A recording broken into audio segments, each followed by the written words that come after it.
So I know Michael has another question for you about how all this came to be. I've just loved this racetrack. Kevin and I were joking about the jumps and the hops and the twists and the turns. It didn't just pop up out of the ground. What all went into building this racetrack? Yeah, so it was great, actually, partnership between NASCAR and the Amphibious Construction Battalion. So we have CBs on the base, so these are kind of our construction experts within the Navy. And the Amphibious Construction Battalion came to me and said, "Hey, we'd like to help because this is going to help our young sailors, right, to gain experience, and and our supervisors, they're going to get experience too." So they volunteered to kind of help and construct the track, and it's been really great to see the experts from NASCAR working right alongside these construction experts from the Navy. Really great to see. Lots of fun. What's it been like today, just hearing those engines roar to life for the first time, and just seeing all the sailors and their families out here? What's been the reaction? It's been a little bit overwhelming for me. It's a place that I just have such a strong connection with. I've flown out of here. I've worked out of here for so long, and I live on Naval Base Coronado as well. So really a little bit overwhelming for me, and then just that opportunity to tell the story about the Navy's 250th birthday is amazing. Bring us to the green, Captain. This is us going back racing. All right. Caden Honeycutt, Jimmy Johnson on the front row, restart, and it is stage number 2 underway. Captain Jacoby, Wookie, thank you so much for all that you've done to make this possible. Absolutely knocked it out of the park. I don't know if we're coming back, but I sure hope we do. Thanks so much. It's been a pleasure. Look at this, 3 wide, guys. We knew that was coming, Jamie, and Kevin, all day long, these restarts are just going to get more and more intense. These guys understanding how important track position is and trying to grab it while they're all stacked up together on the restarts. Look at that, 4 wide, baby. Well, it's definitely the time that you can take advantage of somebody making a mistake, a lane getting checked up, and like you said, Mike, this is not going to get less aggressive as we go throughout the day. So the top 15 stayed out there. The top 5 have yet to pick today. Caden Honeycutt, back up front leading. Amanda. Yeah, Jamie, we were ready to call that pit stop for Caden Honeycutt, and Scott Zipadelli with the last-minute call kept him out there. What was the leading reason for that decision, Scott? We've got a few different strategies we're going to play out here today. Our safe blood code is really good. Couldn't run with the 34 right there. We've got. And the damage comes after the spin. Goes around there and was just outside of the groove. Somebody gonna hit him. Yep. And right there, someone came through and clipped him. Whoa. Yeah. Looks like Clicker Man might have gotten into the back of that 7 truck and turned him around right there. So timing and scoring is having a little bit of an issue. So it's Honeycutt obviously out front, Jimmy Johnson just behind him. And another battle now. Jimmy Johnson has to get a big lockup by Caden Honeycutt.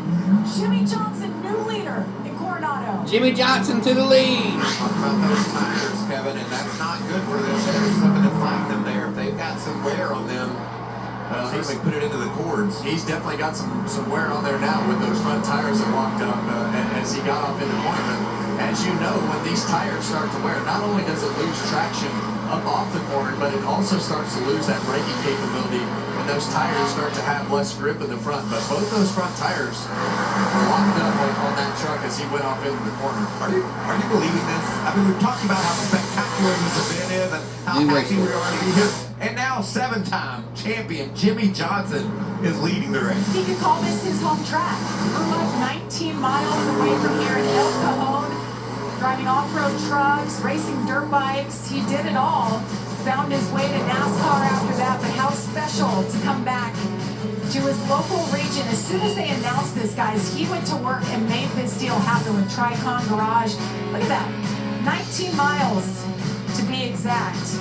And now here he is, 50 years old, a 7-time Cup champion, and he's leading in his 2nd ever Cup Series race. Well, he's going to learn really quickly that I know he's been driving the Cup car some and helping everybody at Legacy trying to get everything sorted out to be where they want to be from the competition side. He's going to learn really quickly. Truck racing is pretty fun, and being able to be competitive in this Tricon truck up in the front of this field is something that he's going to remember, and he's going to say, hey, you know what, that truck race was pretty fun. Let's go do another one somewhere. I hope he does, because this is just amazing. This Hall of Fame legend racing the trucks and getting the lead.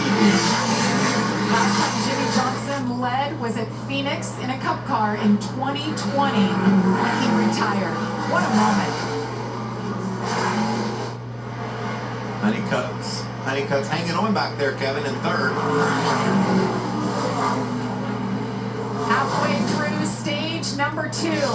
Airtime, and this was the moment. Jimmy Johnson makes the pass after Honeycutt locks him up.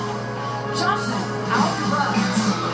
In the backside of the top 10 for every week for the last 4 or 5 races, and something's happened. So it's unfortunate, but we're making steps in the right direction. This track's incredible. The naval base is incredible. I hate our day ended early, but still going to be a fantastic weekend here for Saturday and Sunday. Thanks. Coming to the day for 4th of July, Jamie. Corey's out of the race, and the leader, Jimmy Johnson, on pit road for the first time. Gets service, 4 tires, filled it up with fuel. Jimmy did perfect there too, Kevin. You saw him stop right in his box. That's a big part. That gets the whole pit stop started. You got to do your job as a driver. We talk about pitting backwards, if you will, coming in from the other direction. He did his job, and the team jumped over and had a great pit stop. So that turns the lead over to Chandler Smith for the first time today. Caden Honeycutt just behind him. Both of those drivers have yet to pit. And you see Justin Marks, the backup truck here, and a lot of damage, guys. Yeah, that one is done for the day. See what happened right here. Same thing that we've seen all day. Turn 16. Off that corner. It seems like if you lose a little bit of traction and you get high, it just skates right out into the wall. Yeah, and you know that damage on the splitter on the left front right there was already there. That splitter was bit and damaged as he got into 16, and then as he exited 16, kind of finished it off there. So there was already some damage to the splitter, but definitely ended the day by the exit of that corner